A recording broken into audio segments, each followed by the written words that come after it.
Halo teman-teman, jumpa lagi di Cahaya Abadi Channel. Pada kesempatan kali ini kita akan memperbaiki Mitsubishi Expander ini ya teman-teman. Untuk yang akan kita repair bumper depan, pintu belakang kiri, pintu depan kiri ya. Dan baiklah teman-teman, sekarang kita sudah memasuki tahap ketok bodi ya. Kita luruskan bagian bumper dengan menggunakan pemanas manual ya teman-teman, yaitu dengan cara dipanaskan dengan koran ya, koran yang dibakar, dan kita dekatkan pada bodi yang penyok ya. Setelah itu kita dorong ke bagian luar ya.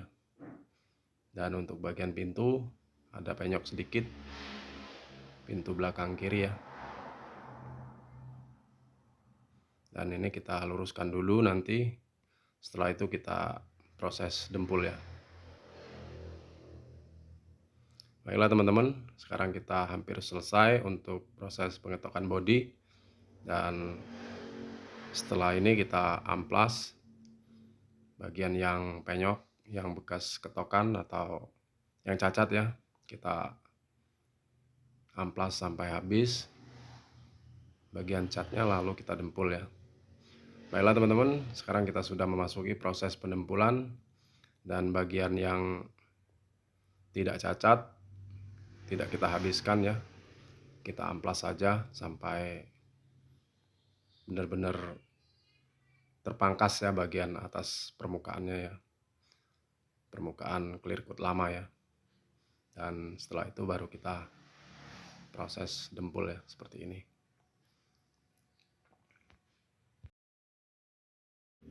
Oke teman-teman, untuk proses pendempulan kita menggunakan mistar terbuat dari gergaji kayu ya teman-teman. Ini kita sengaja beli gergaji kayu yang sesuai untuk tekstur bodi atau kontur bodi ya. Jika untuk pendempulan bagian bumper seperti ini, kita beli gergaji kayu yang kecil saja ya, atau gergaji triplek ya teman-teman. Karena gergaji yang kecil itu lebih lentur ya, atau lebih mudah ditekuk bagian-bagian yang dapat menyesuaikan kontur dari bodi mobil itu sendiri ya teman-teman. Jika teman-teman menggunakan mistar gergaji yang besar atau yang lebar, itu dominan untuk menarik dempul bagian-bagian yang rata ya, atau yang datar ya, seperti permukaan pintu, permukaan kap mesin ya. Itu cenderung bisa kita gunakan bagian-bagian itu ya. Jika untuk bagian bumper kita lebih dominan ke yang kecil-kecil ya peralatannya ya. Baiklah teman-teman, sekarang kita sudah skip bagian epoksi, pengamplasan, dan proses-proses setelah dempul ya.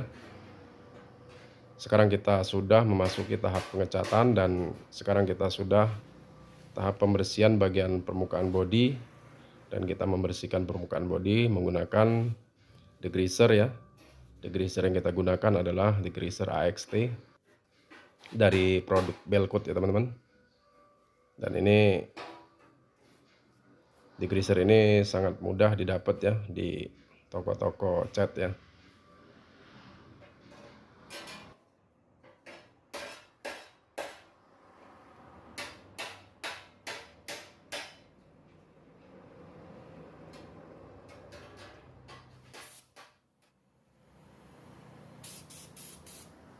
Baiklah teman-teman, sekarang kita sudah memasuki tahap base coat ya. Dan untuk base coat kita terlebih dahulu mengaplikasikan cat dasar ya pada bagian permukaan epoksi ya. Dan untuk cat dasar ini kita sengaja mengaplikasikannya sebagian-sebagian saja ya, yaitu sebagian dari epoksi yang harus kita tutup dulu ya. agar saat kita melakukan pengecatan jadi, bagian permukaan sudah tidak belang lagi ya teman-teman, atau dominan warnanya sama ya. Jadi kita tidak sulit untuk menutupi bagian yang sudah di epoksi sebelumnya ya teman-teman.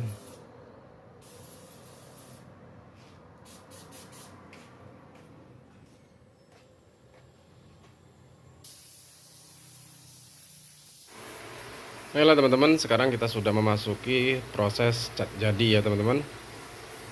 Karena sudah tertutup bagian cat dasarnya, maka kita langsung memasuki tahap cat jadi ya.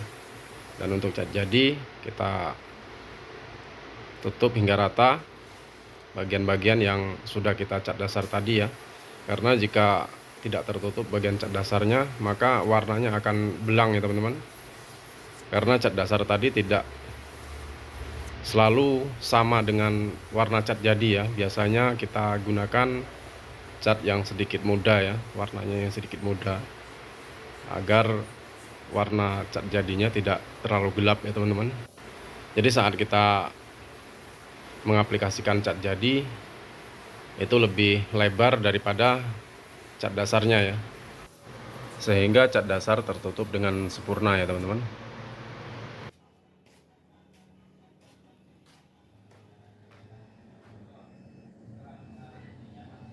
Baiklah teman-teman, sekarang kita sudah memasuki tahap clear coat ya teman-teman. Dan untuk clear coat, kita menggunakan clear coat bell coat 4100 ya.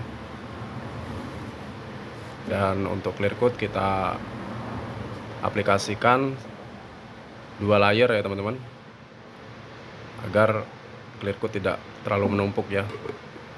Dan untuk rasio kita gunakan 41 ya, 4 clear coat 1 hardener. Dan untuk thinner kita gunakan 1 juga perbandingannya, atau 25% maksimal ya teman-teman. Dan jika kompresor kuat, bisa menggunakan thinner 10% atau 20% saja ya teman-teman. Karena jika terlalu banyak, itu akan tidak bagus juga ya teman-teman hasilnya.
Baiklah teman-teman, sekarang kita sudah tahap pengaplikasian clear coat lapis pertama ya.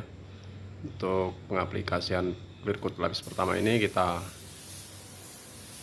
aplikasikan secara basah ya teman-teman, agar mendapatkan hasil yang maksimal ya.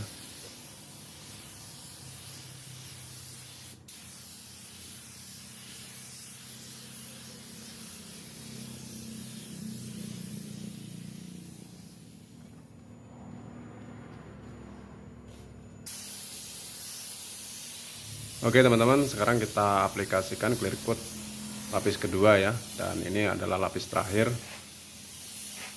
untuk pengaplikasian clear coat ini ya. Dan untuk pengerjaan mobil ini kita sudah selesai ya teman-teman. Dan kita tidak sempat mengambil video saat mobil ini keluar ya, karena kita tidak standby di bengkel ya.